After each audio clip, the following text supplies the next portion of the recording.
And one homework I gave in the chat box, I told you to read chapter number 7, that is agriculture chapter, I think 6 or 7, from the Ramesh Singh. I don't think anybody has read. Can somebody comment ki yes sir, I have read that topic? Yes sir, let's start. Okay Yuzvendra, hope everybody is excited. चलिए मजा आएगा. चलिए जल्दी से आप लोग comment कर दीजिए कि yes sir, I have read agriculture topic from the Ramesh Singh, if anybody has read. If you have not read, I will try to incorporate all those topics which is important from that book in the today's class itself. So yeah, we'll continue. First let's revise 10 minutes. Hope you are enjoying the PPT and all. Generally I am not supported of PPT, but I found कि theoretical class में, खासकर Indian economy के class में, जो कि generally boring माना जाता है, वी नीड ए पीपीटी कि आपका इंटरेस्ट बना रहे, and it takes really time. So PPT आप लोगों को कैसा लग रहा है बताइए, सो दैट कि आई कुड गेट एप्रिसिएशन कि yes sir PPT is very good and will continue. Otherwise मैं सोच रहा था पीपीटी को डिसकंटिन्यू करने का. या सो हम बात करेंगे कि पहले हमने क्या कवर कर लिया है. ठीक है, तो सो फार we have covered these topics. If any of you think no sir we have not covered this or these things we have missed, and just let me know, I will definitely let you know. चलिए तो too good. Okay Rajan, thank you so much Rajan, thank you for the appreciation.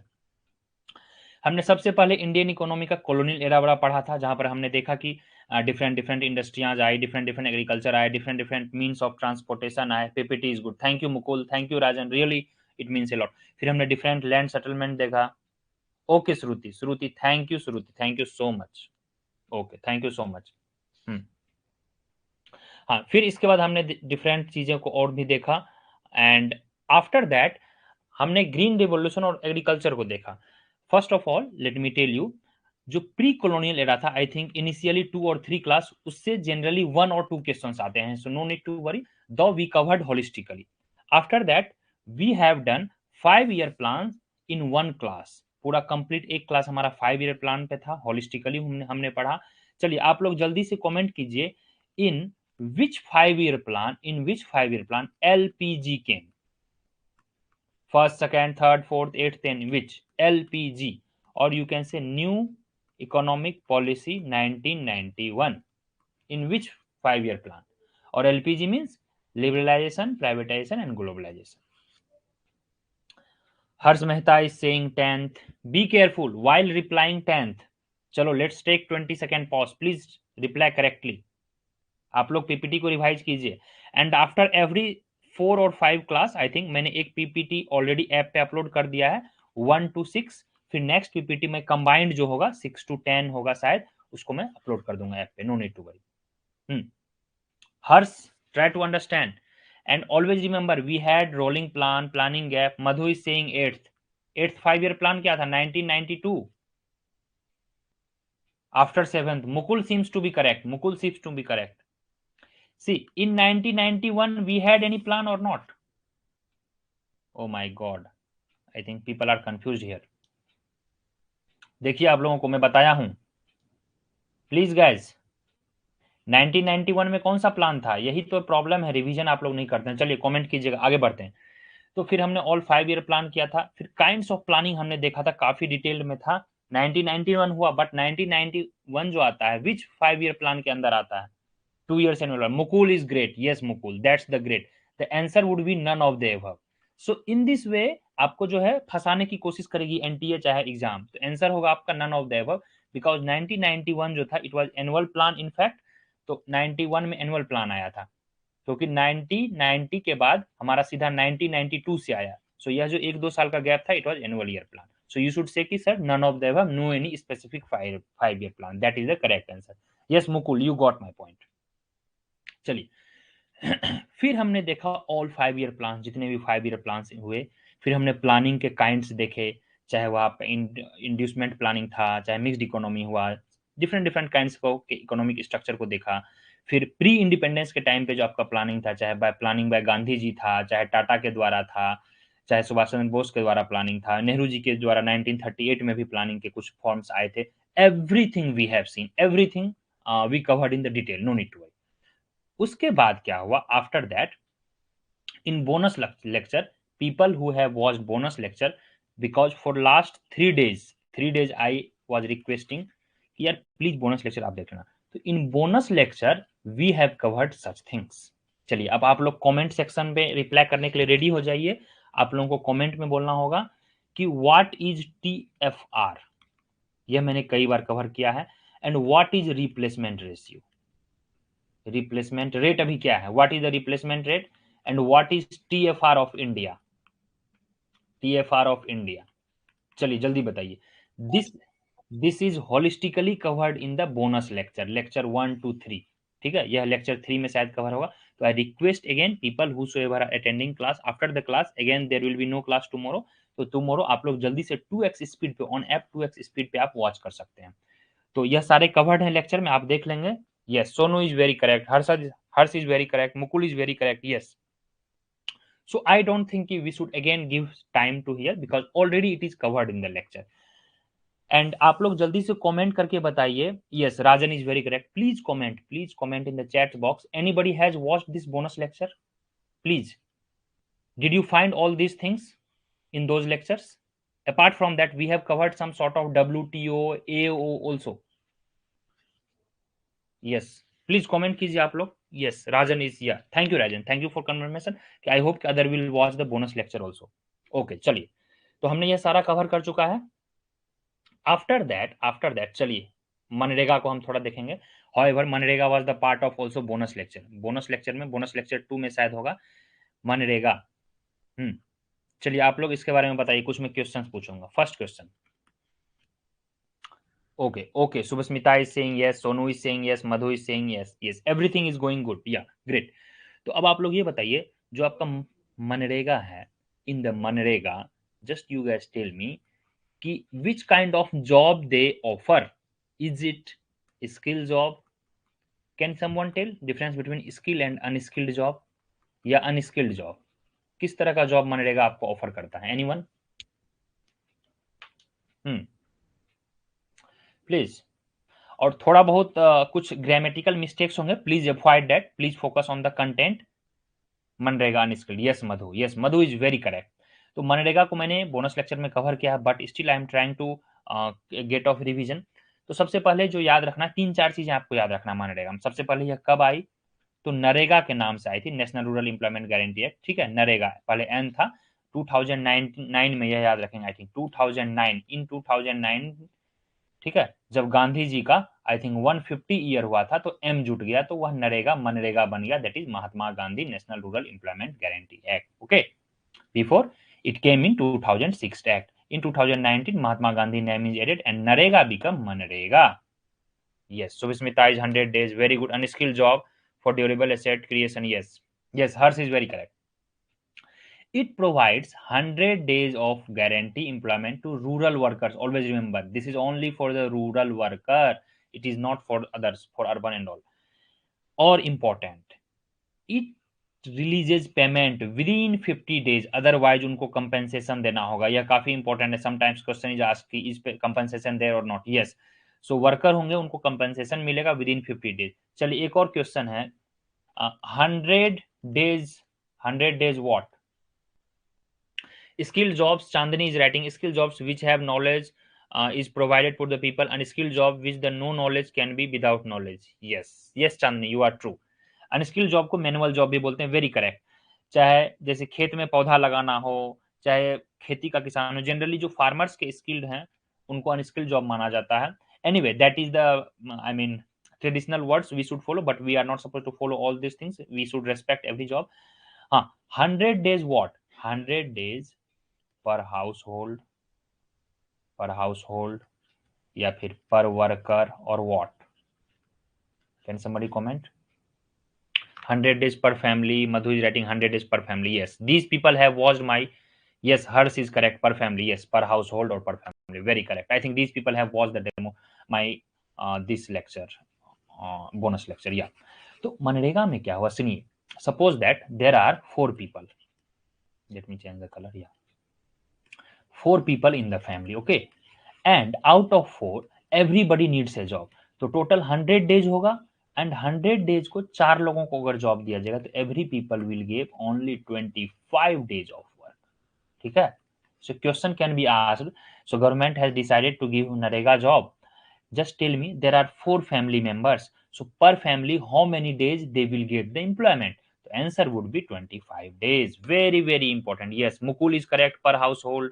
So Miss Smita is correct, per house. Yeah, it's per household or per family, you can use it for the, I mean, understanding purpose, but to be specific, it is not available to every individual of the family or of the household. So if there are 5 people, so 100 days upon 4, that is 25 days. अगर यहीं पे 5 people रहेगा तो only 20 days everybody will get. So definitely we can say it is not the solution for the unemployment. Any doubt? यह था आपका मनरेगा का कहानी, इससे ज्यादा मनरेगा में आपको नहीं पढ़ना है. देखिए काफी अच्छा यहाँ पे डायग्राम. हाँ, please ask your doubt, people whosoever are raising hand, please ask your doubt in the comment section without any hesitation. You are most welcome. I try to reply everyone. चलिए अब आगे बढ़ते हैं. हाँ, इसके बाद हमने नेक्स्ट लेक्चर में, बोनस लेक्चर में ही हमने कवर किया था, बोनस लेक्चर में, क्योंकि एज आई टोल्ड यू कि हमें ज्यादा इंडियन पब्लिक फाइनेंस पढ़ना है, इंडियन पब्लिक फाइनेंस. ठीक है, इंडियन पब्लिक फाइनेंस. और जब आप इंडियन इकोनॉमी को देखोगे, आपके सिलेबस में नीचे लिखा हुआ है पब्लिक गुड, एक्सटर्नलिटी. ठीक है, दीज और थिंग्स आर रिटन. तो I request you everybody while revising, जब हम एक बार रिवीजन सेशन करेंगे तो रिवीजन सेशन के दौरान ही हम एक बार अच्छे से पब्लिक गुड और वगैरह का रिवीजन करेंगे. सो हम फिर देखेंगे, बट हमने क्या किया है, कवर कर लिया है पब्लिक गुड को काफी डिटेल में in the bonus lecture. So please revise that from there. एक बार आप लोग जल्दी से कमेंट करके बताइए कि just you people would be knowing defence in India जो आर्मी होते हैं, इंडियन आर्मी कौन सा गुड में आएगा, या फिर इंडियन नेशनल हाईवे जो एनएच है कौन सा गुड में आएगा? प्लीज, क्या पब्लिक गुड आएगा, प्राइवेट गुड आएगा, क्लब गुड आएगा, कॉमन गुड आएगा? Which kind of good? Please answer, please comment. Indian army में पूछा हूं और नेशनल हाईवे पूछा हूं. Please comment guys.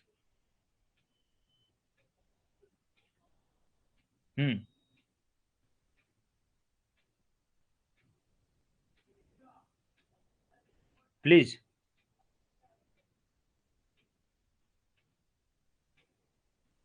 चलिए. Yeah, true. Yes, public good. NH is public good. Yes, Chandani is correct. Subhismita is correct. These people are very smart. Yes, Sonu is correct. तो exam में जो questions आते हैं इसी तरह के आते हैं. You will be given some specific good, which of the following are not public good, which of the following are not club good, which of the following are not common good. तो आपको यह समझना है, आप आराम से जाएंगे bonus lecture में. You go back to the bonus lecture, watch all these 3 lectures. There I have explain beautifully public good और प्राइवेट गुड पे मैंने 30 मिनट्स का काफी डिटेल्ड में लेक्चर दिया है, काफी डिटेल में. चलिए, यह जो है आपका मैट्रिक्स, इससे हम समझने की कोशिश करते हैं. See, it is very simple. If it is excludable और if it is rivalrous, then it will be our private good. तो भाई हमारा एक्सक्लूडेबल क्या होगा? एक्सक्लूडेबल का मतलब यह हुआ, see, excludable. What is the meaning of excludable? तो एक्सक्लूडेबल का मतलब यह है कि if you don't pay you will be excluded, if you don't pay you will be excluded, if you pay you will be included and you will be given that commodity. अब बात करते हैं rival. Rival का मतलब यह है कि suppose that, rival का मतलब हुआ limited goods, limited goods. Okay, rival का मतलब हुआ limited goods. Suppose that limited goods, suppose that you went to the market for the 5 kg of tomato, and because of traffic and all you went there late, and somewhat this 5, you wanted 5 kg, and in market already there were some tomatoes, but by the time you reached, now there are only 3 kg left. So what you will do? You won't get 5 kg, doesn't matter how much money you will give him. But in the case of air or in the case of oxygen, doesn't matter how much oxygen Rajan will inhale or how much oxygen I will inhale or Madhu will inhale or Shruti will inhale. We will have the same level of oxygen for every people, doesn't matter. So there is a no rivalry. Got it? तो public good के case में क्या हो गया? There is a no rivalry. See, public good है ना, means non rivalry and non excludable, so it will be public good. If it is rival and if it is excludable, that is private good. चाहे food हो, cloth हो, car हो, electronic सामान हो, यह दोनों सामान में देखिए प्राइस काफी इंपॉर्टेंट है। Price and availability of goods, right, price and availability of goods, these both are very very important. अगर प्राइस आप दोगे तो आपको कोमोडिटी या वस्तु मिलेगी, अगर आप प्राइस नहीं दोगे तो you are excluded. Despite giving price, it must be available in the market, then only you will be getting the product, that is known as private good. Any doubt in understanding? अब इसको हम समझते हैं, अब इस matrix को कैसे पढ़ेंगे, that we are going to read. देखिए मैट्रिक्स समझने की बात है, तो ये हो गई हमारा राइवल का मतलब, एक्सक्लूडेबल का मतलब समझ गए। तो if any commodity is rival as well as excludable, it will be known as private good. Clear? Types of goods हम पढ़ रहे हैं, public good, private good, club good and common good, very very important for all the people. This, यह exam में हमेशा पूछा जाता है, ऑलवेज, चाहे आप आईईएस का एग्जाम दो, चाहे आप सीयूईटी का एग्जाम दो, चाहे आप असिस्टेंट प्रोफेसर का एग्जाम दो, या फिर कोई भी पीजीटी इकोनॉमिक्स का एग्जाम दो, नेट जेआरएफ का एग्जाम दो, कोई भी एग्जाम हो, this is evergreen topic, so please be careful. तो जो राइवल और एक्सक्लूडेबल होगा वह प्राइवेट गुड हो गया। अब इसको कैसे समझेंगे कि कॉमन गुड कौन सा होगा, क्लब गुड कौन सा होगा, पब्लिक गुड कौन सा होगा? तो private good, sir national defence can be rival goods, no Tejaswini, it is public good. For from the generous perspective, try to understand. You are not paying, na? You are not paying. Don't be that much logical. Try to understand. See, public good का simple सा मतलब है, public good का मतलब क्या है? In which nobody is excluded. It is not written ना कि Tejaswini will be excluded or Rajan will be excluded or Navneet will be excluded. No, everybody is getting defense service from government of India. Ministry of Defense is providing. जो army के border हैं, border पे है ना तैनात, right, defence personnel है ना, so everybody is getting service by the defence person, तो वह हो गया public good. nobody is excluded, we are not paying them, however government is paying salary and all, and please don't go back कि sir हम tax pay करते हैं फिर वहां वो जाता है, no. So logically try to understand, hope it's clear Tejaswini, right? तो यहाँ पर क्या है, नॉन एक्सक्लूडेबल है, everybody is availing the services, we are availing the services of security, we are availing the services of safety, our nation is safe, so we have the national defence. और यह rivalry है, यह नहीं है कि अलग से आपको सर्विस दिया जाए और हमें अलग। नॉन राइवलरी का मतलब one person consumption cannot affect the consumption of others. Yes Akash, Akash you are very true, yes that you told, that is the book is definition, that is very trade.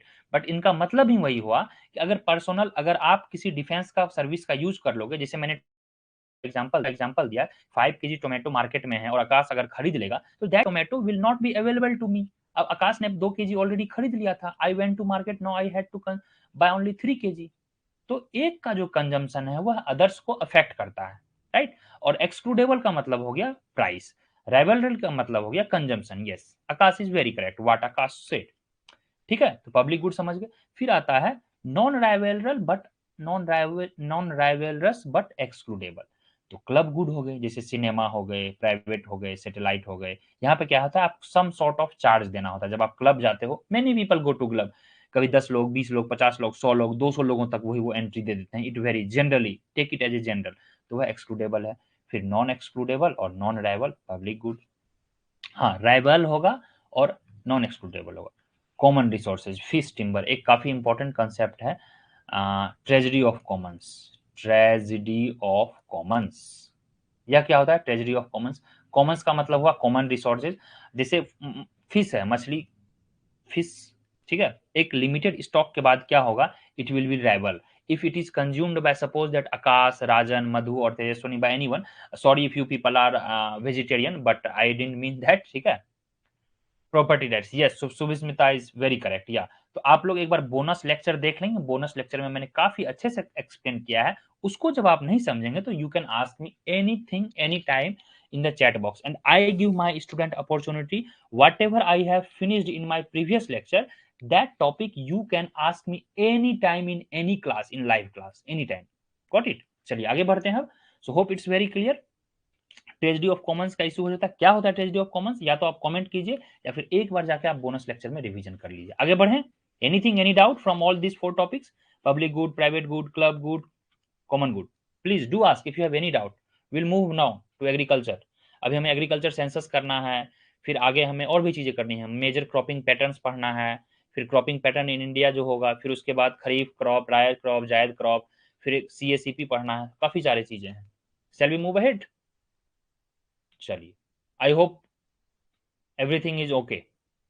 चलिए, hope कि आप bonus lecture देख लेंगे, मैंने जो दिया है, और फिर डाउट होगा तो आप जरूर पूछेंगे। चलिए एक बार याद कर लीजिएगा कि फूड कौन सा गुड में जाएगा, पार्क कौन सा गुड में जाएगा, नेशनल डिफेंस कौन सा गुड्स में जाएगा, क्योंकि वो कभी दे देंगे 7-8 आइटम, और उसके बाद फिर वो पूछेंगे कि which of the goods these are. चलिए। हम्म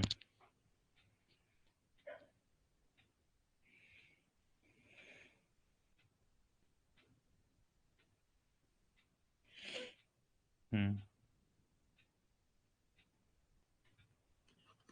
हम्म चलिए आप लोग जल्दी से देखिए अब।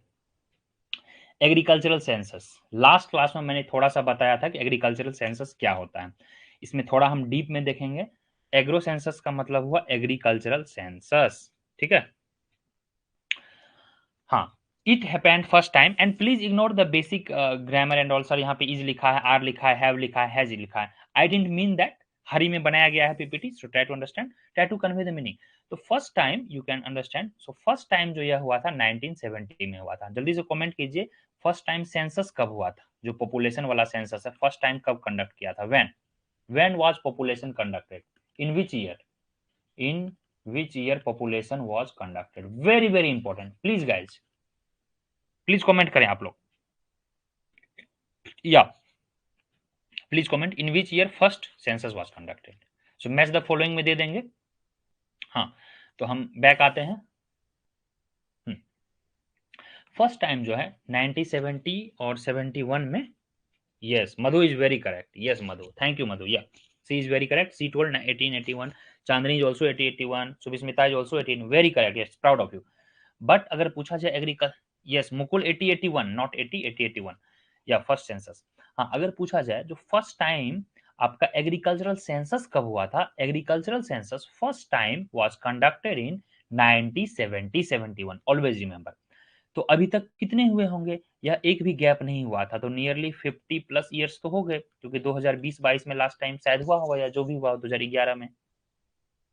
चलिए, तो इट्स, यहाँ पे इट्स ये गलत है, यहाँ पर होगा कि it is conducted every 5 year, and last agricultural census जो था यह 2011 में हुआ था, बिकॉज 2011 में आपका पॉपुलेशन वाला भी सेंसस हुआ था, पॉपुलेशन वाला भी कवर हुआ था, और इसके बाद अभी तक नहीं हुई है।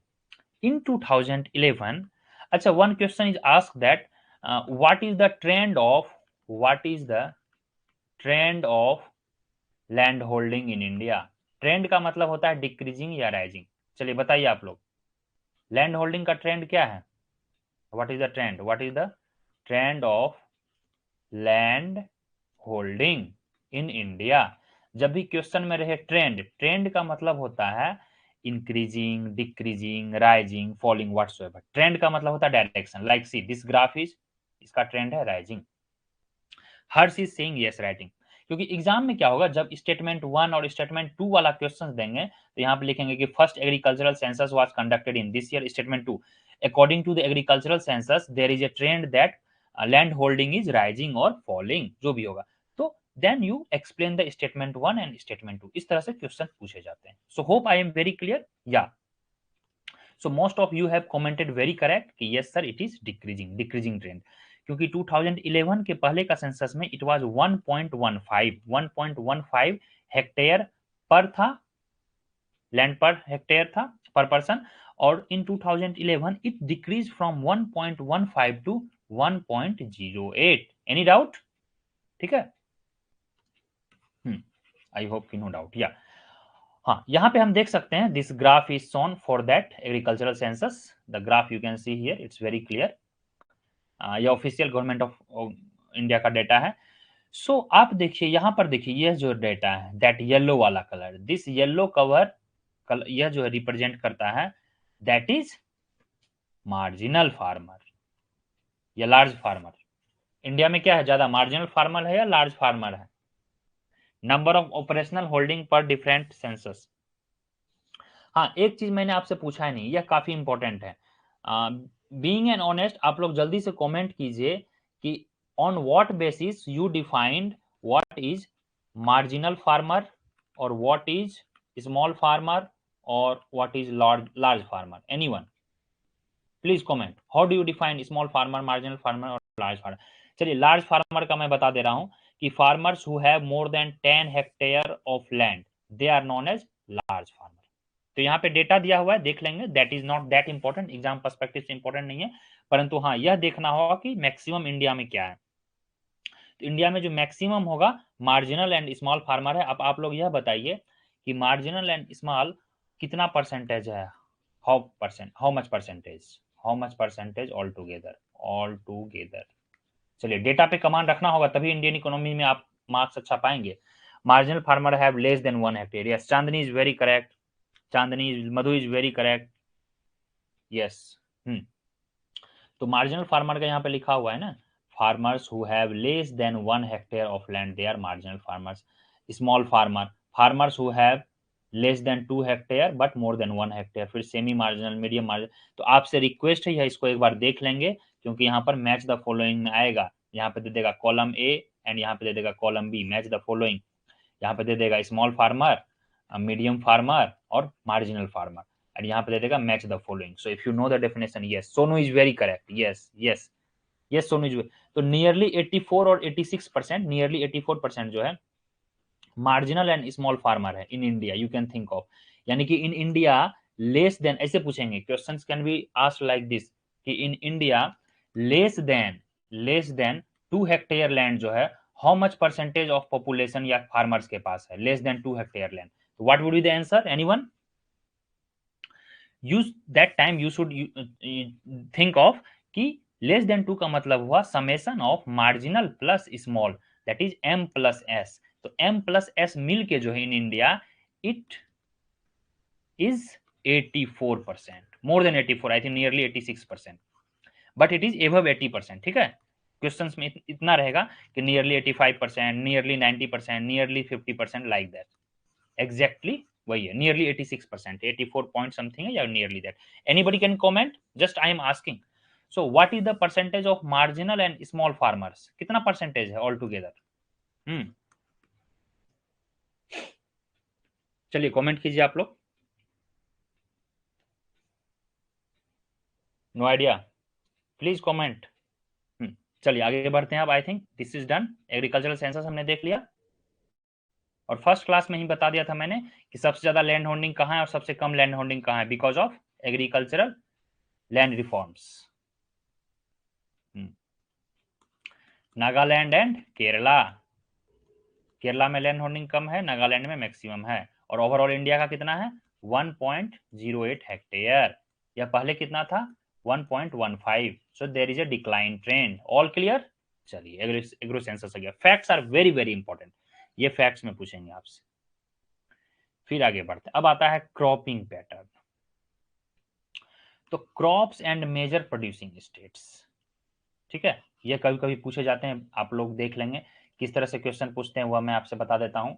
तो ये क्या करेंगे, यहाँ पर दे देंगे कॉलम ए एंड यहाँ पर देंगे column B. Okay, so column A and column B, और यहाँ पे क्या लिख देंगे, rice, pulse, jute. Sir, agricultural census was conducted in 1516 because of crop its data is shown. In 16? Yeah. Yeah, every 5 year. Yeah, 1516, yes, that is true, 1566 में हुआ था यहाँ पे, या लास्ट है। इसके सारे डेटा अभी तक हमारे पास डोमेन में अवेलेबल नहीं है। Yes, that is very true, every 5 year में होता है। या true. I am telling about the all things of 2011 data, got it? I am talking all these of 2011 data. Once just let me know कि 2015 में कितना था land holding और 2011 में कितना था, बिकॉज इट डिक्रीज 1.152, इसके बाद यह डिक्रीज होकर आया था 1.08। Please confirm. Okay Tejaswini, okay. हाँ, देखिए किस तरह से क्वेश्चन पूछे जाते हैं। तो आपको दे देंगे मेजर क्रॉप्स राइस, उसके बाद पल्सेज, जूट, और यहाँ पर दे देंगे आपको कि बंगाल, वेस्ट बंगाल, जैसे राइस का आपको पता है ना मैक्सिमम, पल्सेज का राजस्थान है, जूट का भी बंगाल है। And sometimes like this, and sometimes they ask top 3 which of the following are true about the top 3 rice producer, and they may ask like this, West Bengal, Punjab, UP, और UP, Punjab, West Bengal. So major जो crops है उसको पूछते थे। You should know कि first is West Bengal, then UP, then Punjab. Clear? चलिए, और you need not to worry, जो भी अगर कुछ मेरे से मिस्टेक होगा दैट आई यूजुअली रीचेक, और कुछ भी अपडेट होगा या कुछ भी गलत पढ़ाया जाएगा तो I take my own responsibility. I will update इधर इन द टेलीग्राम ग्रुप और on the app chat group. ठीक है, मैं अपडेट कर दूंगा विथ लेक्चर नंबर की, lecture number this, Indian economy, this update you can do. So we are human, so error is obvious to us, no need to worry. Okay, जितना भी मैंने fact बताया, डेटा बताया, these are taken from the official sources और books. सो इसमें आपको worry करने की कोई जरूरत नहीं है। चलिए, क्रॉपिंग पैटर्न देख लिया आप। सबसे ज्यादा जूट में है, वेस्ट बंगाल एंड बिहार, असम में होता है। Okay, first was Chhattisgarh in rice production. Harsh, once you cross check, I think जो हमारे पास डेटा है according to that is of West Bengal, please cross check. फिर कॉटन में है, तो कॉटन में सबसे ज्यादा ऑब्वियसली गुजरात, महाराष्ट्र, तेलंगाना है। महाराष्ट्र, गुजरात, तेलंगाना है। शुगर केन में यूपी है, महाराष्ट्र है, कर्नाटका है। ठीक है, शुगर केन में। फिर ग्राउंड नट है, पल्सेज है, मेज है, वीट में यूपी है। ओके, चलो, यह डेटा आपको मिल जाएगा PDF, no need to worry. अब आते हैं क्रॉपिंग सीजन की। इंडिया में how many cropping season, anyone? India में टोटल कितना क्रॉपिंग सीजन है? चलिए, I am taking 1 minute pause, if you are interested you can have some water all. जल्दी बताइए आप लोग। इंडिया में क्रॉपिंग सीजन कितने हैं?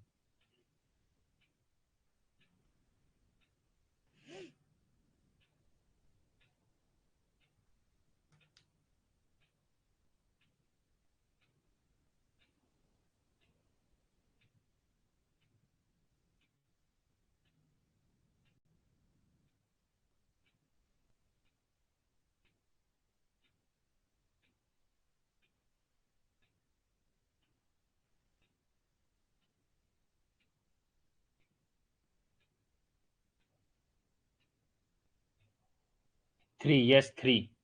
या, चलो, let us back. Just I told कि 1 मिनट आप गैप ले सकते हैं। हाँ, चलिए, 1 मिनट गैप मैंने बताया था, so that you can have some water और whatever you want. Will be class of nearly more 10 to 15 minutes, don't worry.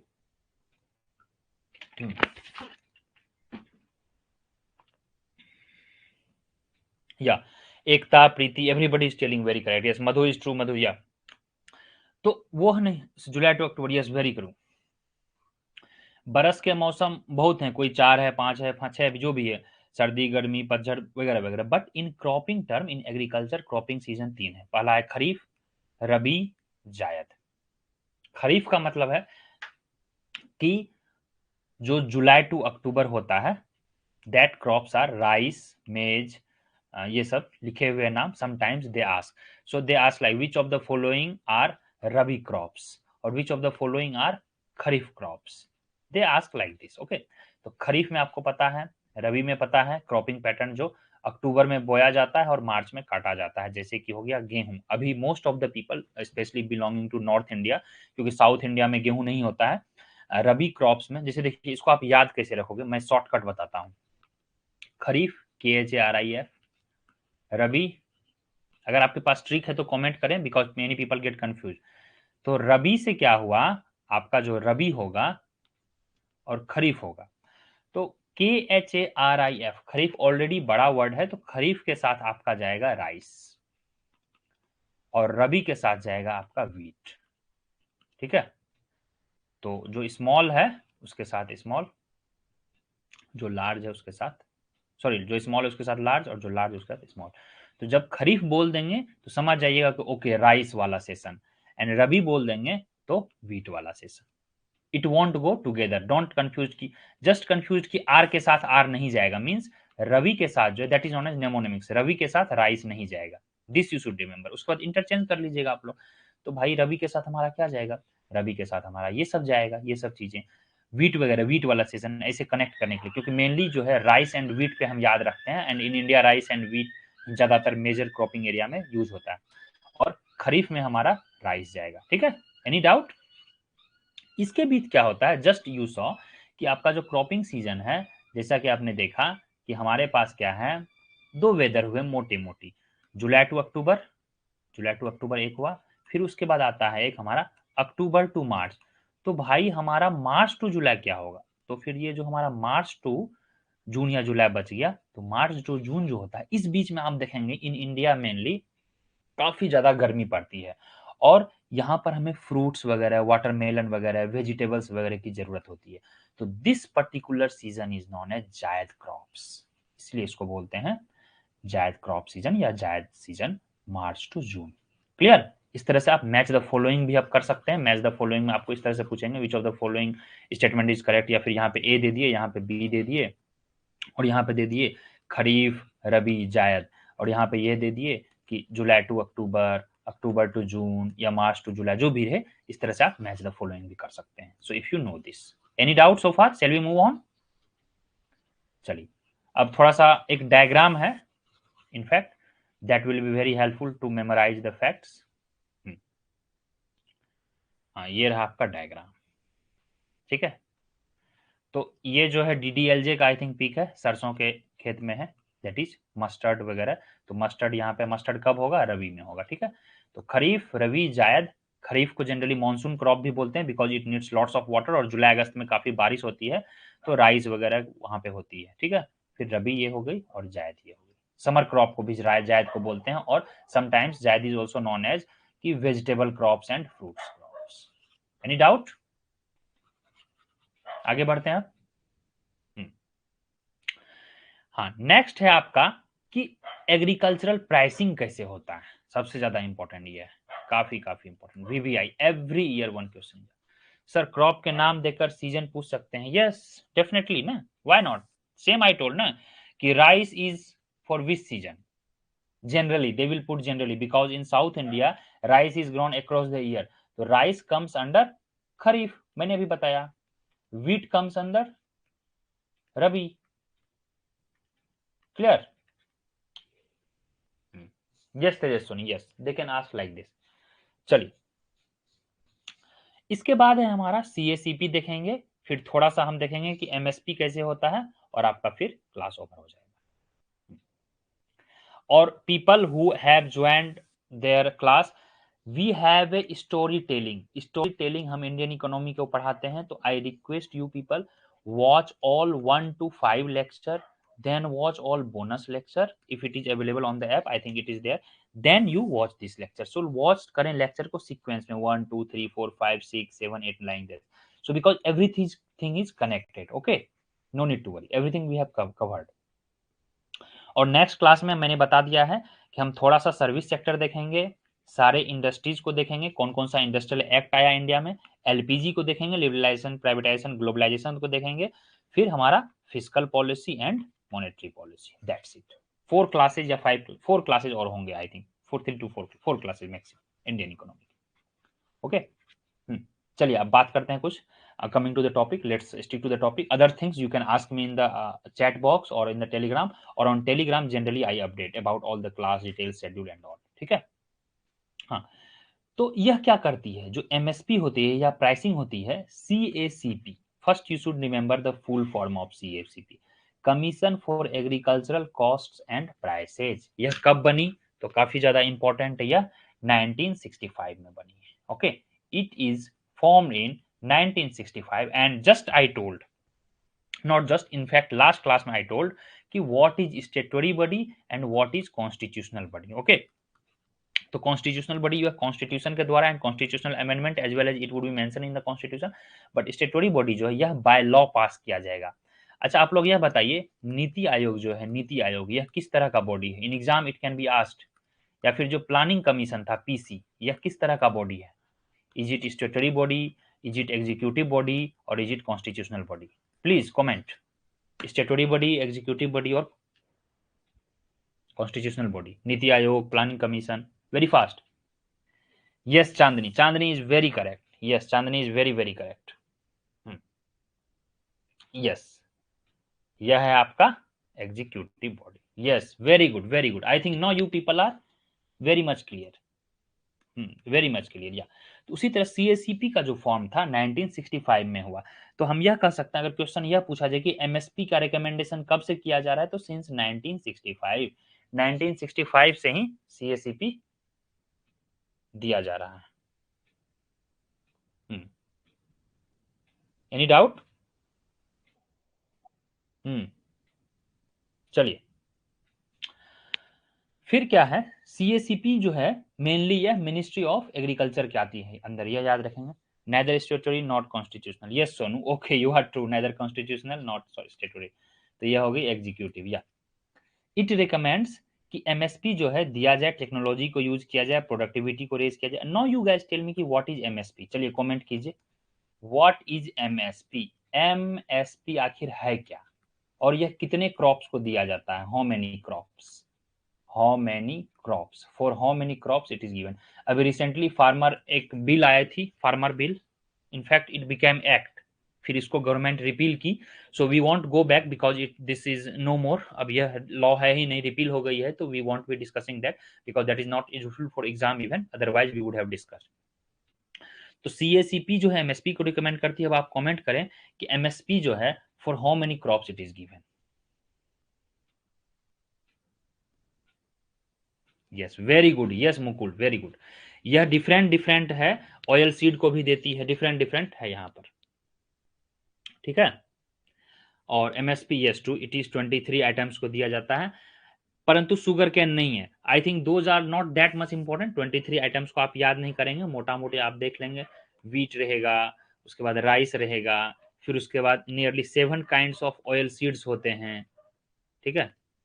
Rajan, minimum MSP only, Madhu, yes, you are true. Yes, Madhu is very true. 16 plus 16 cereals, cereals, cereals plus 7 oil seeds, oil seeds, ठीक है। तो total हो गए 23, total 23 crops हो गए। If question is asked how many cereals, total 16 kinds of cereals and 7 oil seeds, total 23 हो गए, ठीक है। शुगर कैन में नहीं मिलता है, always remember. So which of the following statement is correct about MSP, तो एमएसपी जो है शुगर कैन में नहीं है, शुगर कैन में क्या है, एफआरपी है, that is fair and remunerative price, state ये करती है। यह एक एक्सप्रेस का आर्टिकल है, how this is determined, here I have written all details, you can go through, कि वही मैंने भी बताया, 14 crops kharif, 6 rabi, 2 other commercial crop. Okay Rajan, okay thank you Rajan, yes Rajan is correct. तो या देखिए मेजर क्या है यहाँ पर, खरीफ, मेजर जो है खरीफ एंड रबी क्रॉप्स को दिया जाता है, एक्सप्लिसिटली जायद क्रॉप्स को नहीं दिया जाता है। ऑल टुगेदर 23 आइटम्स को दिया जाता है, आउट ऑफ 23 7 जो है ऑयल सीड रहती है, ठीक है, यह इंपॉर्टेंट है। और इसको कौन डिसाइड करता है, विच मिनिस्ट्री, तो अगर मिनिस्ट्री पूछ दे तो यू शुड रिमेंबर कि ministry of agriculture, and it is recommended by CACP, but it is only recommended by, not given by, given by अगर पूछा जाए तो गवर्नमेंट ऑफ इंडिया, ठीक है। जो फाइनल अथॉरिटी रहेगी गवर्नमेंट ऑफ इंडिया रहेगी, मिनिस्ट्री ऑफ एग्रीकल्चर डिसाइड करती है, and it is recommended, see it's written recommended, they can recommended कि एमएसपी प्राइस जो है वीट का इतना होगा, राइस का इतना होगा, बट नो बडी कमेंटेड कि what is MSP. Please comment, last 5 minute guys, what is MSP actually, what is MSP, minimum support price, what is it, price floor और price ceiling. While doing perfect competition हमने दो concept को किया था, एक था concept हमारा price ceiling और एक था हमारा प्राइस फ्लोर। तो एमएसपी जो होगा प्राइस सीलिंग होगा या प्राइस फ्लोर होगा, प्लीज कमेंट, क्या है MSP. Price floor. Hers is saying price floor. Yes. Price ceiling या price floor? Price floor. Yes. Mohan is saying price floor. Rasmi is saying price floor. Yes. Very good. Price floor का मतलब यह हो गया कि minimum support price, यहाँ पे हम देखते हैं ना डिमांड एंड सप्लाई में, जब आप वो करते हो तो मिनिमम आपको इतना देना ही है। सीलिंग में क्या करते हैं, सीलिंग लगा देते हैं, you can not give. Please watch micro economics lecture, there I have explain, no need to worry, वहां पे सारे मैंने with diagram I have covered, so आपको ज्यादा इसमें दिमाग नहीं लगाना, माइक्रो में मैंने कवर लिया है। या it's price floor, price floor में क्या होता है कि आपको मिनिमम फॉलो होता है, और प्राइस सीलिंग में क्या होता है कि मैक्सिमम, ठीक है, उसके ऊपर आपको नहीं देना है। जैसे जहां पे भी मिनिमम ए लगे, minimum wage law, minimum support price, so you can say that कि MSP is nothing but to keep the interest of farmer. Suppose that जैसे वीट है, वीट का MSP suppose that they have kept की 20 rupees per KG या 2000 rupees per quintal 100 KG, तो 20 rupees per KG at least I will give. Market में आप नहीं sell कर पाते हैं तो farmers will sell to the government, and government takes care of it कि minimum support price I will give. so that you can produce. To keep the interest of farmer, interest of producers or interest of farmers, government announced some price floor in which government purchase the commodity from producer. Yes, a guarantee to save the farmers from the distress sale. Yes, Mukul, all are very correct. So they have given 20 rupees. तो market को क्या होगा, generally market price जो होता है above MSP होता है. Always remember, market price जो होता है एबव एमएसपी होगा मार्केट प्राइस, क्योंकि मार्केट में उतना बिकेगा नहीं, बिकेगा उतना तो जो भी मिनिमम होगी गवर्नमेंट ले लेगी. And in this way farmers are motivated for the next cropping year, and next cropping year में वह क्रॉपिंग कर सकें. Clear? Any doubt to understand MSP? फिर यहाँ पे क्या है कि थोड़ा सा डिफरेंट काइंड्स ऑफ कॉस्ट होते हैं. When a farmers grows crop they incurs different cost. These are, some are paid, some are unpaid. So CACP considers various cost while taking into account. जैसे एक होता है A2 cost. A2 का मतलब यह हुआ कि it covers all the cash and in kind expenses incurred by farmer, जैसे सीड पे, फर्टिलाइजर पे, केमिकल्स पे, इरिगेशन पे. एक होता है A2 plus FL, actual cost plus FL यानी कि अनपेड फैमिली लेबर. और एक होता है C2. C2 का मतलब हो गया A2 plus FL apart from that revenue foregone on land, that is rent. तो A2 समझ गए, A2 प्लस FL समझ गए. और C2 में क्या होगा, थोड़ा सा इंटरेस्ट. इंटरेस्ट का मतलब सूद या ब्याज जो होता है एक्स्ट्रा जो आप लेते हैं वह भी हो जाती है. तो यह recommendation. And always remember MSP given by CACP. जैसे एमएसपी जब तय करती है, दे डोंट स्पेसिफिक से कि you must follow it. It is not must.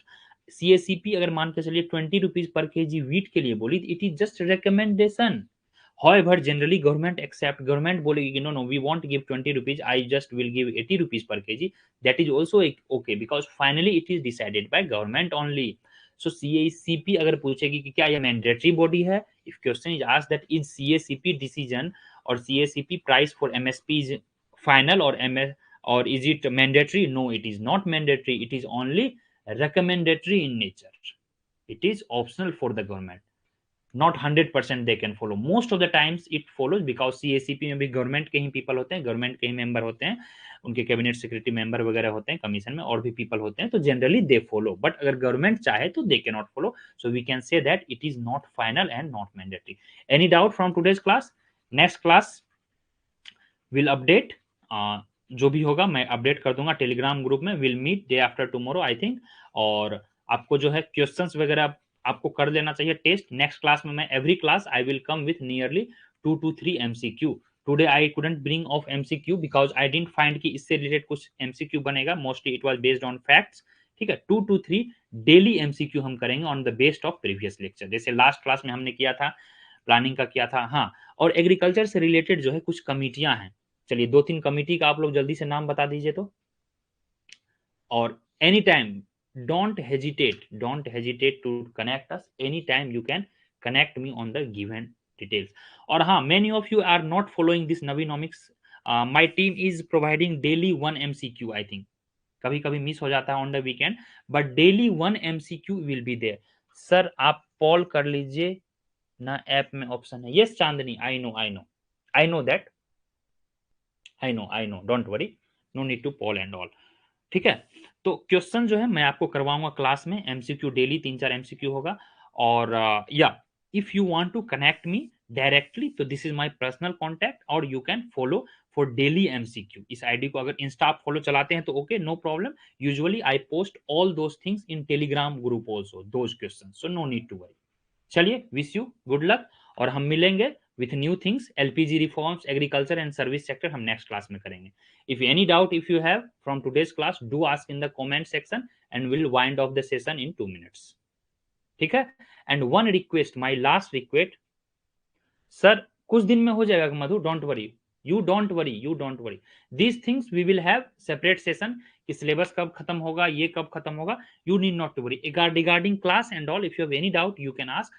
Other things will be updated on the app and we will have usual sessions.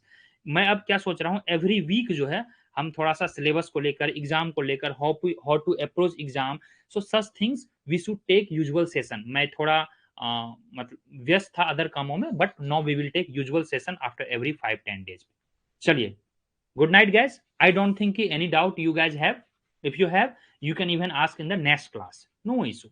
If you have doubt, you ask now. I am giving you 1 minute more. Otherwise, we'll meet in the next class. Okay. Bye bye. Take care, guys. It's time to wind up now. चलिए, good. And this PPT and this class lecture का जो PPT है ये आपको provide करवा दिया जाएगा on the app. ठीक है. इंडियन इकोनॉमी को हम 2 पार्ट में बांटेंगे. आई थिंक क्लास 1 to 6 का पीपीटी अपलोड कर दिया गया है. फिर क्लास 6 to 10 का जो है class number total 10 to 12 lecture होंगे इंडियन इकोनॉमी के. Very detail lecture will be uploaded. चलो, बाय बाय गाइस.